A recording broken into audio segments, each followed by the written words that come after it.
got a very interesting topic to cover today. Okay, it's not that interesting. Honestly, it's kind of boring, but it's pretty essential when you are starting an online business with your Shopify account. And what that actually is how to read your Shopify analytics, aka all the data that Shopify collects as people start interacting with your store. It gives you back a lot of valuable data, analytics, reports, whatever, inside your Shopify. Some of which is more important than other information. I'm just gonna share with you in this video the things that I look at and the things that I think are important and what some of these things mean and how to read them. And yeah, that's pretty much it. So let's hop into this video, and hopefully by the end of it, you'll have a better understanding of your Shopify dashboard and what all these numbers and all these data points actually are telling you about your store. So yeah, that's it. All right, guys, welcome back. Yes, I'm wearing a completely different outfit because I rewatched this video that I shot yesterday and it was completely blurry. So I am going to reshoot this whole video. And yeah, this is just the life of trial and error. So this is how you get better at the things that you're trying to get good at. So I'm gonna hop into my desktop view now, and we're gonna see the inside of a new Shopify store that I have just started. I'm gonna share with you some of the analytics that I personally look at and how I calculate the numbers that I think are important. So I can't speak for anyone else. This is just what I do based off my experience. So yeah, if you enjoy this video, make sure you give it 2 thumbs up and subscribe to the channel because that just helps my channel. So, all right, we're gonna hop into desktop view right now. Okay, cool. So this is the inside of a new Shopify store that I'm currently building out. And off the top of the bat, the column or the area that you're gonna be looking at is this analytics section here. So I just want to go over a few key data points that I personally look at every day and what that means for your store. So the first thing off the bat, obviously, is something you look at every single day is your total sales. But one thing to note about this box here is this is actually your net sales. So it's the gross sales minus discounts and returns. So if you sold $1,000 worth of product that day and 500 of that you issued $500 worth of return product, it's only going to show you $500. It's not going to show you the $1,000 if you issued refunds for that day or something.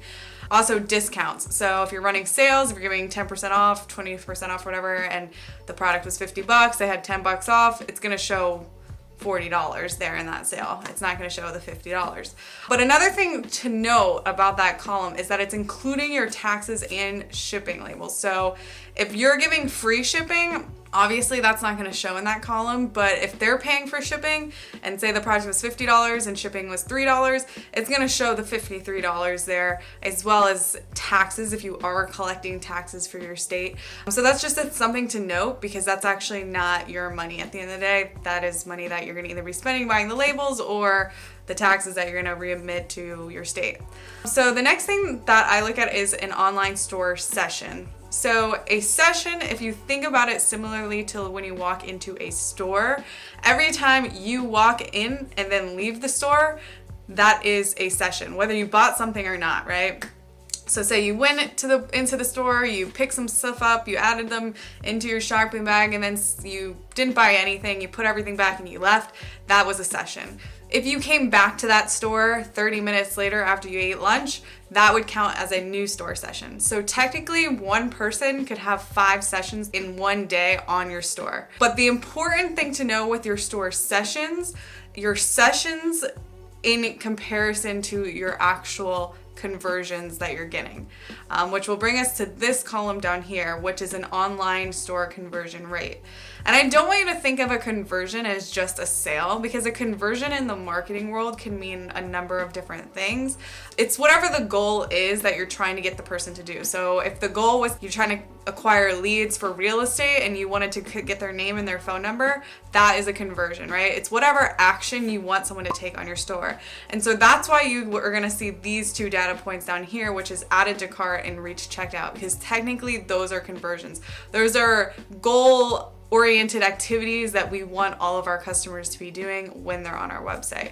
Your purchase conversion rate, which is going to be the amount of sessions that you had for the day divided the amount of purchases that you actually got. So it's going to be if you had 10 purchases and 100 people visited your store that day, it would be 10 divided by 100, which is going to give you that percentage. And a good versus bad conversion rate is going to look different per niche, right? And so you don't really know what the goal of your conversion rate niche is per se, especially when you're starting out, unless you can find like a across the board niche average. You want to go above the average of the niche that you're in, whether it's sportswear, where it's fast fashion, or maybe you're selling furniture or home decor, whatever it is. If you can find accurate data points somewhere that shows you what an industry average is, if you can beat that industry average, obviously that's what you're going for. Even if you do find the industry average, and you're running traffic to your store and the numbers make sense, and I always say as long as the numbers make sense, I mean, it matters, you're always trying to do better than what you have. But for instance, like if it only costs you in your store a certain amount of money in marketing, right, to get people to your store, and you know that every time you get 100 people to your store, 2.5 people are gonna buy, right, and you have a 2.5% conversion rate, as long as you're profitable and making money after marketing and fees and product costs and taxes and merchant fees, as long as you're making money and you're happy with that number, at that point you're just trying to keep getting your conversion rate higher and higher and higher. But again, a good conversion rate compared to a bad conversion rate is depending on the back end of your store and your costs and what it's actually costing you to acquire people to get that traffic to your store, because different niches, some are going to cost more and some are going to cost less. So for me, I know that in my other store, if I get 100 people to my store and 2.5 of those people actually make a purchase, then I am profitable after my marketing expenses, my costs, my employees, everything else. You always want to do higher than that. For me, even a 1% is not that bad. But obviously you're always going to want to try to do better. In the time that you're actually going to look at these conversion rates, I don't really look at them that much, but they will be key point indicators when something is going wrong. So if you have a 10% add to cart rate and then all of a sudden your reach checkout rate is 0%, that's telling you that something's probably wrong in your website, whether it's your loading time, whether there's a piece of copy that's written in there that's just like throwing people off and getting them to like quit your store. Maybe they're reaching a checkout point and they see something that says no returns or something, and that makes them drop off. Knowing these data points will be like a key point indicator of whether or not like you're doing something wrong or you need to change something with inside your business or with inside your store. And so basically the whole game of online business or any business in general is just much like me making this video. It's trial and error and seeing what's working and what's not working. It's kind of like filling out a puzzle, and the data is going to tell you what your next step is or what next step you're going to try. So another thing that I look at up here is a return customer rate. Again, per niche, whether you're in a good rate of having return customers, it's going to depend on what you're selling and what your niche is. On one of my stores is between 13 and 17%, which I think the industry average might be like 15% or something, which is good. So you can always try to find industry averages just by doing like a Google search and seeing if you can hit those numbers or beat those numbers.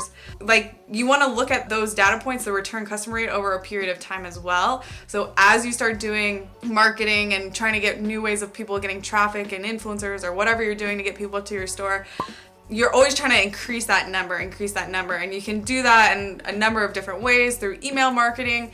There's a couple of applications like Shopify apps that I use. One of them is called Recart. I'll actually put a link to that in the description. So just different ways of upselling your customer back to like right after they buy and getting them to buy time and time again, because obviously that's the goal. And the more time people make commitments to your store of actually going through that purchase process, the more likely they're going to be thinking about your store when it comes to holidays or birthdays or Christmas, whatever it is. So getting people to buy from you back to back and making those commitments and building that relationship with your store is key. So yeah, I'll link some of the apps that I use in the description if you want to try some of those out for your store, and all of them are highly profitable for all my stores. Okay, how many orders have you gotten? And then of those 100 orders, what is the average amount people are spending when they purchase something from my store? That's a data point. You're gonna get some data on it and you're gonna see, okay, my first 3 months, the average was $35. Let's try to get this to $50, right? So how do we do that? Maybe, we come over to this data point over here where it says top products by units sold, and there you go. It's going to tell us what are our top products that are selling. And so maybe to increase this average order value, we look at some of our best sellers, and then we go into the back end of our store and figure out, okay, where do we source more products like this? How do I source products that this product we think is a really good product that someone would buy with something else? So now how can we bundle these items together to get people spending more money than just buying one of the best sellers? Do I have to match it with a bestseller? Could it be an accessory to the bestseller? How could I test out more items to get people to buy more and spend more as they're going through this checkout process with us? Obviously, the total orders is how many orders are you getting. We have online store sessions by device type, online store sessions by social source, sales traffic by source, sales attributed to marketing, top landing pages by sessions. So a lot of these ones in here, as you start running traffic from other platforms, whether you're running ads on Instagram, whether you're using influencers, whether you're using Pinterest, whether you're using third-party platforms, whatever the case is, however you're getting the traffic to your store, a lot of those platforms that you're running the ads on are actually going to give you this data. And the data that those platforms are going to give you is probably going to be a little bit more helpful because you're going to be optimizing your ads based off of that actual data from those platforms. So I personally don't really look at this. One of the things that I do look at though is I look at maybe potential sources of traffic that I'm getting that aren't from places that I'm running ads on. So a great example back in the day of this was when I created a Pinterest board for my store.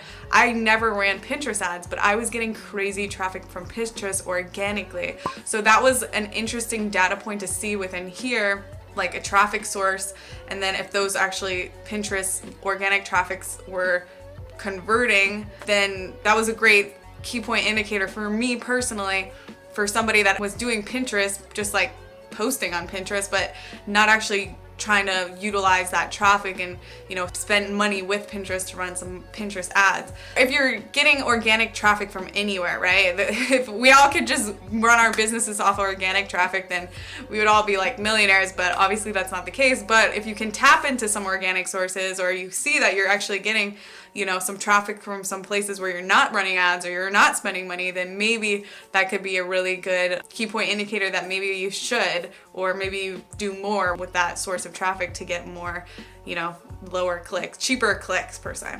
When it comes to actually me personally trying to calculate my profit, I look at some of the reports sections over here. So if you click over to reports, this is just what I do. Also, just to note, this marketing right here, like Shopify is doing a lot of new things with, like, I guess you can do marketing within Shopify now. I can't even speak about it because I don't know anything about it, but it could be something cool to look into. But the only other thing when it comes to my personal analytics that I look at besides the taxes section is this finance section over here. If you find another video that teaches you how to do it better, I'm not telling you I'm an expert. I'm just showing you guys what I do. When you come into this finance summary over here, it's gonna give you a few things to look at, right? So right here you have your gross sales, so the total sales before discounts and before returns. So this is an interesting column for me, and I'll give you an example of why I found this interesting. So obviously when you first start out and you're giving a bunch of discounts away to like get new traffic to your store, breaking even's not really a bad thing, right? Because you want to get people used to buying from your store. But as you grow and as you become more well-known, I guess, you don't want to be giving away so many discounts. I mean, it's up to you, but for me, some of my stores have surpassed that point of like, I need to really like give you 40-50% off just to get my name out there. But I caught myself with one of my stores doing that quite a lot, and these discounts were killing my profit, right? So even though it looks like, oh, the money's coming in, yeah, but after I factored in marketing and merchant fees and product costs, like, even paying some of my people, like it was not profitable. I was actually losing money. And I was surpassed that point in the business that I should be not profitable, right? Because I already have a huge customer base. Just be wary of how much discounts you're giving out and how much it's actually affecting your profit. Again, if you're first starting out, breaking even or making little to no profit is honestly not a bad thing, just to get your name out there and to get people used to buying from your store. But as you grow and become more successful with it, you don't always want to just be like breaking even, right? You're doing this to make money. So I would say breaking even up to even as far as like your first like 500 orders, 1,000 orders is still winning. If you think about it from like bigger grand perspective of like business, most businesses are not profitable for the first like 3 years, right? Because they took out loans to open the business.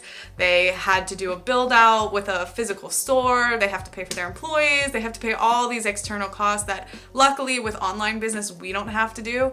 So we generally can make money a lot faster than an offline store unless someone just like gave you money for free. So it's not bad. Breaking even is not bad when you're first starting out. Remember, we're trying to figure out what we actually made. So I'm gonna do like a little equation with you guys just to give you like a really easy example of how I would go through this to calculate what my actual profit was. So the first thing, obviously, you have your gross sales, you have your discounts, your returns, which gives you your net sales, and then you have your shipping and taxes that gives you your total sales. Okay, so the first thing to remember that on every transaction, you automatically are gonna have what's called a merchant fee. A merchant fee is when you're allowing a payment processor to process your transactions. The average, the Shopify payments is 2.9% plus 30 cents per transaction.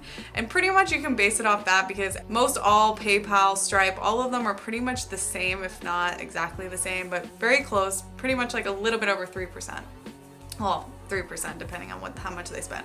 But the thing to know with first calculating this part of the equation is that this is gonna be the number that you're gonna take that 2.9% plus 30 cent deduction from is going to be your gross sales minus your discounts. So just because you return somebody's money, that doesn't mean that you're making back that merchant fee because you still had to pay for that service to process that transaction. So you don't get that back once you do returns, unfortunately. So what that number is actually going to be, it's going to be your gross sales.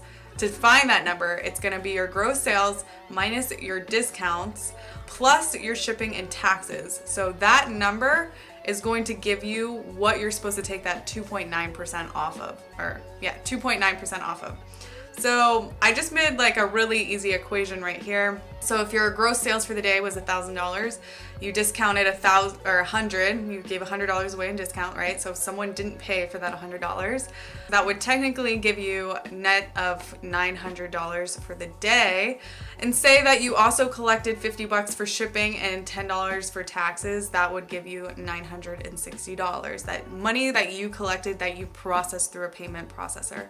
Okay, so you have to multiply the 960 times 0.029, which is the 2.9% on the total amount of money that you collected, right?